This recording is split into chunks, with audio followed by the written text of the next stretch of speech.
Welcome to ঘরোয়া রান্না বান্না। আপনাদের সবাইকে জানাই স্বাগত। আজকে বানিয়ে দেখাবো ডিম পরোটা। তার জন্য নিয়ে নিয়েছি দুটো ডিম, আছে এখানে পেঁয়াজ কুচি, খুব ভালোভাবে কুচিয়ে নিয়েছি পেঁয়াজটাকে, আছে কাঁচা লঙ্কা কুচি,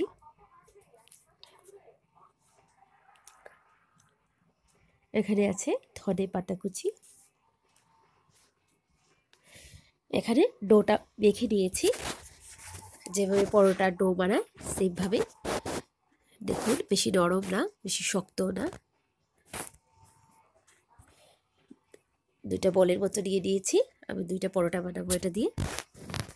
প্রথমে অল্প ময়দা দিয়ে দিলাম, তারপর রাউন্ড করে এটাকে শেপ দিয়ে দেব।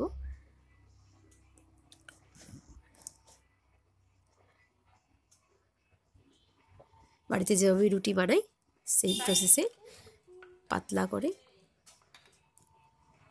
দেখুন হয়ে গেছে, খুব পাতলা করে দেখতে পাচ্ছেন।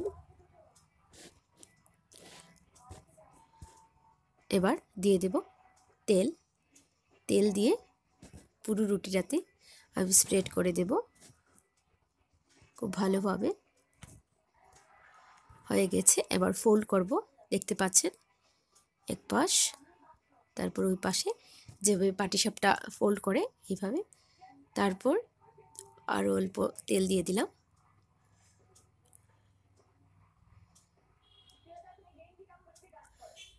যেভাবে মোগলাই পরোটা ভাজে সেই ওয়েতে আমি এটাকে আবার ফোল্ড করে নেব।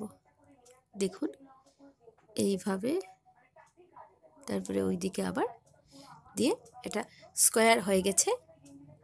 এই শেপে আমরা আবারও এটাকে বেলে নেব।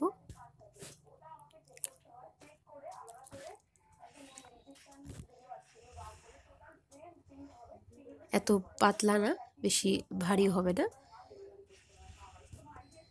পরেরটাও করে নিয়েছি, হয়ে গেছে আমার বেলা। এবার প্যান বসিয়ে নেব।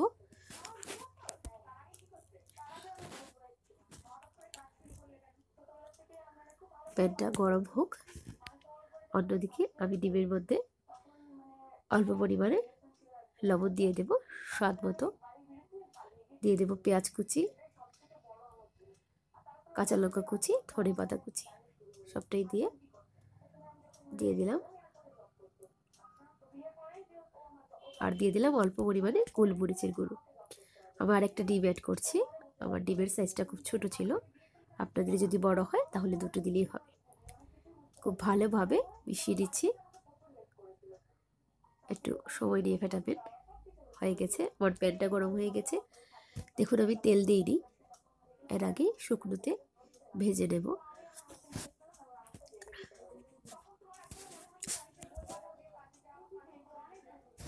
ওপরের থেকে লেয়ারটা খুলে যাবে আপনা থেকেই। আর যদি না খুলে এইভাবে হাত দিয়ে একটা কিছু দিয়ে এইভাবে করে আমি ডিমটা ঢুকিয়ে দেবো। আপনারাও এইভাবে দিলেই, একটা কিছু দিয়ে টান দিলেই প্রথমে লেয়ারটা চলে আসবে। দেখুন আমি ডিম দিয়ে অল্প তেল দিয়ে চলে এসেছি, আরও একটু তেল লাগবে।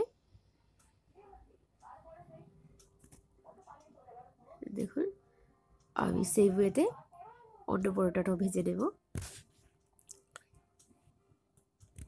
আমার পরোটা রেডি হয়ে গেছে। যদি আমার ভিডিওটা ভালো লাগে অবশ্যই বাড়িতে তৈরি করবেন, আর ভিডিওটাতে লাইক দেবেন, কমেন্টস করে জানাবেন কেমন হলো, আর চ্যানেলটা সাবস্ক্রাইব করে পাশে থাকবেন। দেখুন আমার হয়ে গেছে, খুব ভালোভাবে ভেজে নেবেন। এটা নামিয়ে সার্ভ করব। দেখুন আমি সার্ভ করে নিয়েছি, আমার ভেতরটা পুরোই হয়েছে, কোনো জায়গায় কাঁচা নেই। আমি সার্ভ করে নিয়েছি। অবশ্যই বাড়িতে ট্রাই করবেন। সবাই ভালো থাকবেন। নমস্কার।